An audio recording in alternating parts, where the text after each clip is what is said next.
From stories across the world to stories here at home, this is the National News Broadcast. A very good evening to you. I'm Nitya Chandra. And I'm Tarak Ettarachi. First, look at the stories making the headlines this evening. Curfew lifted for areas other than high-risk zones on the 16th of this month. The government intervenes to resolve agricultural and fishing disputes. The products is to be purchased by the government. The World Health Organization requests not to relax laws on social distancing. A new account to deposit foreign exchange earnings, savings and investments in a bank of preference. Wearing of face masks outside of residence has been made compulsory. The Lotus Tower is lit in honor of those who contribute to controlling COVID-19 disease. Now in your top story this evening, the government program to directly purchase farmers' produce is being implemented with effect from today. Now the Special Presidential Task Force on the Maintenance of Essential Services is conducting the program on the instructions of the President and the Prime Minister. The government has commenced the program to purchase wholesale stocks of vegetables with the aim of protecting the local farmers. A kilo of beans and bell chilies are being purchased at 80 rupees per kilo and a kilo of beetroot for 40 rupees. The wholesale price of a cucumber and kakiri is 30 rupees per kilo. A kilo of lady's finger, snake gourd and long beans are purchased for 40 rupees per kilo. The purchasing price of a kilo of cabbage, tomatoes, pumpkins remain at 50 rupees. Brinjal, batana and damala are to be purchased for 60 rupees per kilo. A kilo of drumsticks will be purchased for 10 rupees and a kilo of raw chilies also for 100 rupees. The purchasing is to be conducted through supervision of divisional secretaries. This enables the farmers to have a higher income and the consumer to purchase at a minimum price.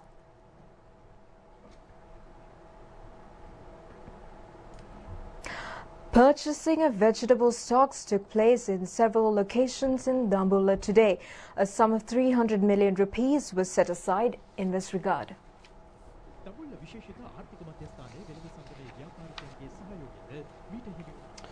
The government has devised a mechanism to purchase fish produce being brought to fisheries harbours. Fishermen say that they are enjoying many benefits due to this measure. It has been decided at a recent meeting of the government party group to purchase fish harvests of fishermen without subjecting the fishing community and the consumers into difficulties. President Gotabaya Rajapaksa said that the Fisheries Corporation has been instructed to purchase fish. He further said that a sum of 600 million rupees has been issued in this regard. Former parliamentarian Kanchana Wijayasekara said that if the Fisheries Corporation mediates, it is possible to provide fish at the minimum price of 250 to 30 rupees per kilo. Head of the Special Presidential Task Force for Maintenance of Essential Services, Basil Rajapaksa, said that monies will be handed over to the divisional secretaries in areas where there is a demand for fish. He further said that these officials are requested to purchase fish using these funds and sell them and return the proceeds to the Fisheries Corporation. Purchasing of fish at the Beruwala Fisheries Harbour is also being carried out successfully. Fishermen say that a fair price is prevailing due to the arrival of wholesale traders. A program is to be implemented for the transportation of fish produced to the Palyaguda Wholesale Fish Sales Outlet and to the Hikkaduwa Fisheries Harbour in the event of an existence of a production surplus. Fishermen say that purchasing of fish at Mirissa Fisheries Harbour is being conducted as scheduled. Purchasing of fish is also being carried out successfully at the fisheries harbours of Hambantota, Kudavella and Tangalla.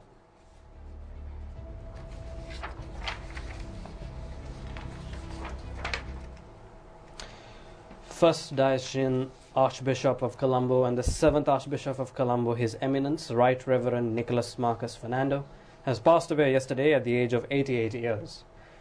His Eminence has entered ordination in the year 1959. Parents of the Right Reverend Marcus Fernando were Kurukula Surya Wilfred Sevenaris Fernando and Lily Mary Margaret Fernando. He was born in the year 1932 as the second child of a family of 8 children. He was the 115th person baptized at the St. Mary's Church in Main Street, Unnakkare, Nigambo. His Eminence had his preliminary education from Munakuri Tamil Primary School and in 1942 admitted to the St. Mary's College, Negombo. The Right Reverend had entered the seminary in 1945. He had received his basic degree in London, England, and pursued higher education at the Propagandum Missionary University in Rome in 1959. Right Reverend Marcus Fernando had also functioned as a teacher at the St. Peter's College, Bombalapitiya.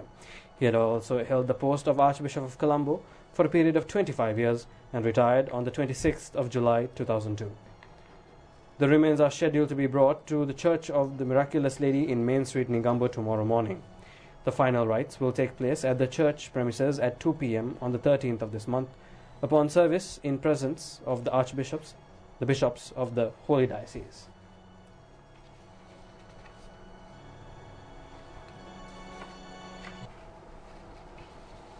Now, for the meantime, we focus our look onto the UK. Britain has not yet reached the COVID-19 peak, which would allow for an easing of tight restrictions of movement, Health Minister Matt Hancock has said on Saturday, as the death toll in British hospitals reached almost 9,000 yesterday.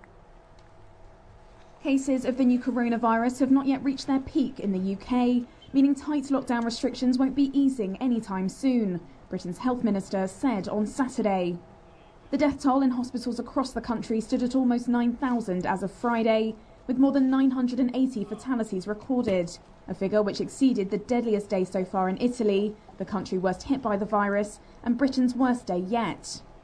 Among those infected is Prime Minister Boris Johnson, who is recovering in hospital after spending 3 days in an intensive care unit. His office said he was improving and back on his feet, but that his recovery was still at an early stage. It's unclear how long he'll be incapacitated for.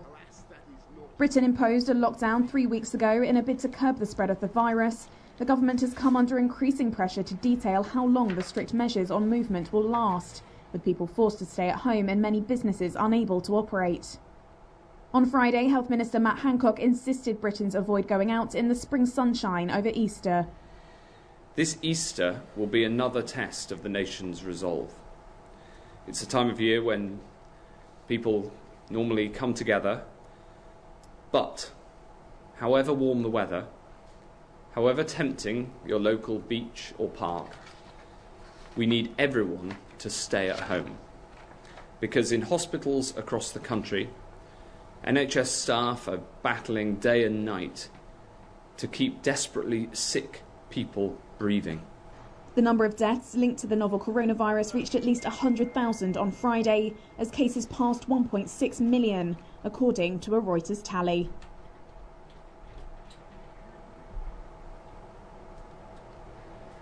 Now, moving back to news from home, a new bank account has been introduced to enable all Sri Lankan nationals within or outside the country to deposit their foreign exchange earnings, savings or investments in a bank of their preference. The account has been named as a special deposit account. Dual citizens as well as persons of Sri Lankan origin living in the overseas as well as non-Sri Lankan nationals outside of Sri Lanka are able to open special deposit accounts in a bank of their choice. The President's office says that in addition, constituted bodies, business companies as well as registered funds as well as any person who wishes towards the well-being of Sri Lanka are able to open such accounts. There is no minimum restriction on deposits. The minimum period of deposit is 6 months. A higher interest rate than those being paid on a regular foreign financial deposit are provided upon maturity. A 1% interest on a 6-month special deposit is to be paid for a 12-month deposit. The interest rate exceeds 2%. The President's office says the depositors are allowed to convert the account into a different currency account or to take away the money from the country without any obstruction. All deposits are exempted from taxes and foreign exchange regulations. Further benefits to the account holders and the legal allocations are to be introduced through the forthcoming budget. budget. The currencies US dollar, euro, sterling, pound, Australian and Singapore dollars and the exchange units of Sweden, Switzerland, Canada, Hong Kong, Japan, Denmark, Norway, China and New Zealand could be credited to this special account. Now, further information regarding special deposit accounts could be obtained from the President's office, the Ministry of Finance, the Central Bank of Sri Lanka and also from websites of foreign missions.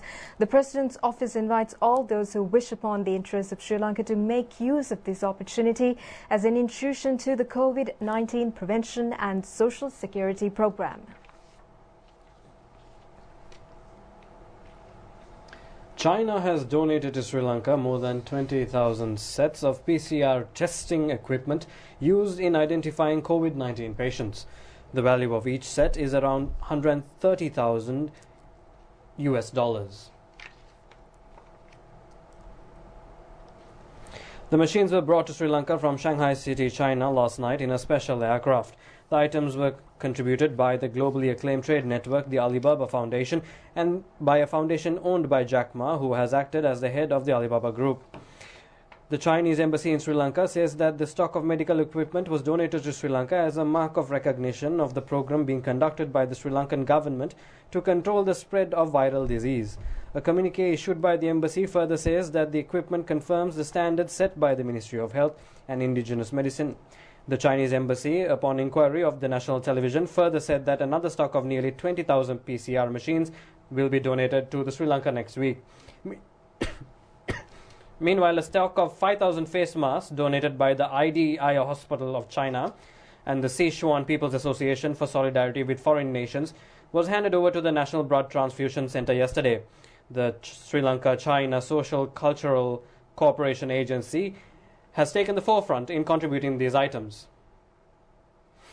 A 10-ton stock of essential medicines donated by the Indian government was brought to Sri Lanka yesterday. The drugs requested by the government were brought in two special aircraft. The stocks were brought to the country at a time when the Indian government has banned exportation of medicines. The Indian government says the benevolent gesture reflects the concept that friends should share resources in the midst of challenges and restrictions. The European Union has handed over aid amounting to 22 million euros to Sri Lanka. The assistance is intended for the local health, agriculture and tourism sectors confronted by the crisis due to the COVID-19 disease. The United States of America has also extended emergency aid amounting to 1.3 million US dollars for the purchasing of equipment that consolidate protection of health services staff of Sri Lanka to conduct a yeoman's national task in this crucial moment. The US Embassy in Sri Lanka says that the contribution demonstrates the friendship extended to Sri Lanka by the US at a time of difficulty. Foreign Secretary Ravinath Ariyasinghe, in a special interview with the national television, has clarified on cooperation between Sri Lanka and the international community to control the expansion of the coronavirus. We are also receiving a lot of assistance, both medical as well as in other means, to try to get through this very difficult period. And the Foreign Ministry also is working, particularly our economic divisions, in trying to facilitate movement of goods and goods in particular for our exporters, trying to find them new markets, trying to find them substitute products which they can export, so that when this problem is over, the day after, Sri Lanka will not have lost its economic contact with the world, but can pick up from where we were and where we will be and move forward. Now, in the meantime, Sri Lanka's symbolic landmark, the Lotus Tower, was lit up today to honour and pay tribute to the healthcare, armed forces, police and all supporting personnel who are leading the battle against COVID-19.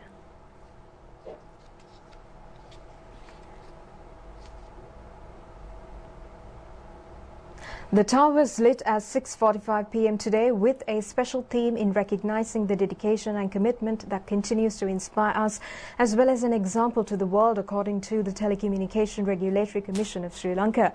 Quote, unquote, "My heartfelt gratitude to all the frontline workers fighting COVID-19 in Sri Lanka. Your dedication and commitment is truly inspiring. This tribute is for you," unquote, President Gotabaya Rajapaksa said in a Twitter message.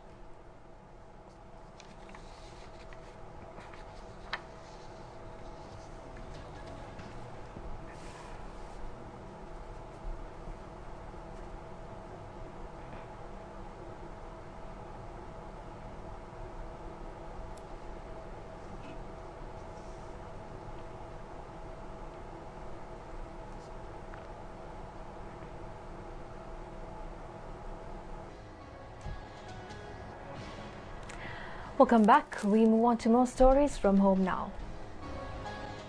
Now, a purchasing of paddy is being conducted continuously throughout the island. It has also been reported that the government has purchased 12,545 metric tons of paddy from the Polonnaruwa district alone. Harvesting of paddy in the Polonnaruwa district is at its final stages. Paddy is being purchased from the farmers by the Paddy Marketing Board as well as through small and medium-scale paddy mills. The Polonnaruwa District Secretary W.A. Dharmasiri says that the government has set aside 575 million rupees for paddy purchasing. Milling of paddy has already commenced. Polonnaruwa Rice Producing Associations have taken measures to issue rice stocks to the market without shortfall.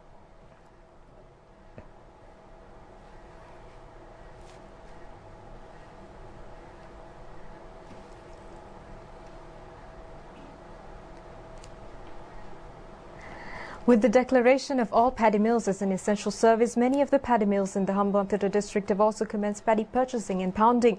Paddy mill owners have stated that they will provide rice at controlled prices as announced by the government. Meanwhile, wholesale shops on 4th Cross Street, Petta, have been subjected to search operations by the Consumer Affairs Authority. The aim was to find out whether the rice stocks were being sold at controlled prices.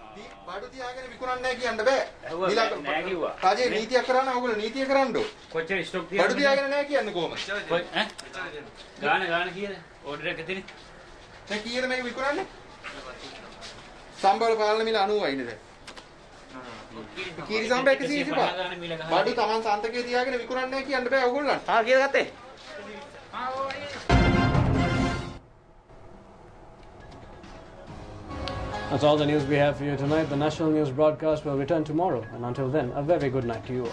Good night.